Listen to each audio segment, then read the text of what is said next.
The molecules methyl isonitrile and acetonitrile have the same molecular formula, C2H3N. However, they differ in the bonding arrangements of the atoms.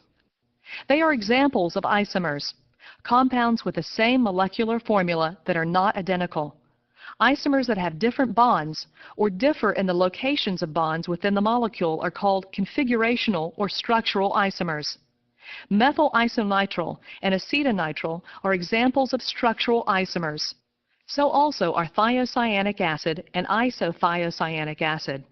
Structural isomerism is very common in organic chemistry. For example, consider the isomers of butanol with molecular formula C4H10O. Normal butanol, or N-butyl alcohol, consists of a straight chain of 4 carbon atoms, with the OH group at the end of the chain. In the isomer that has the common name isobutyl alcohol, the carbon chain is not straight, but has a methyl group bonded to the central carbon of a 3-carbon chain. The alcohol group is still bonded to a carbon at the end of the chain. In secondary butyl alcohol, the OH group is attached to one of the 2 inside carbon atoms in the 4-carbon chain.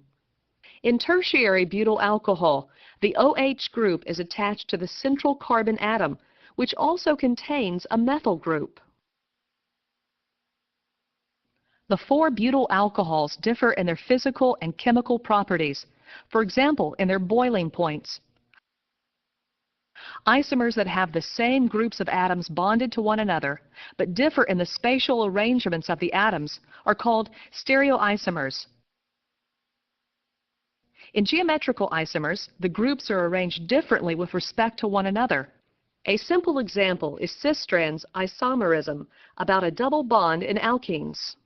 Because rotation does not occur readily about the carbon-carbon double bond, cis and trans 2-butene are distinct compounds with differing physical properties such as boiling point.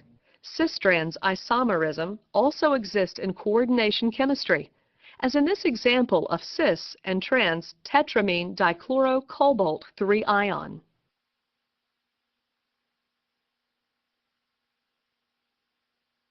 Optical isomers have the same groups of atoms arranged in the same relationship to one another, but because the molecule lacks a center of symmetry, they are not superimposable upon one another. Optical isomers are mirror images of one another. This example shows secondary butyl alcohol, one of the geometrical isomers of butanol. Notice that all 4 groups attached to the central carbon are different. As a result, the molecule in the foreground is not superimposable on its mirror image. The 2 optical isomers are distinguished by the letters R and S. Molecules such as this are called chiral.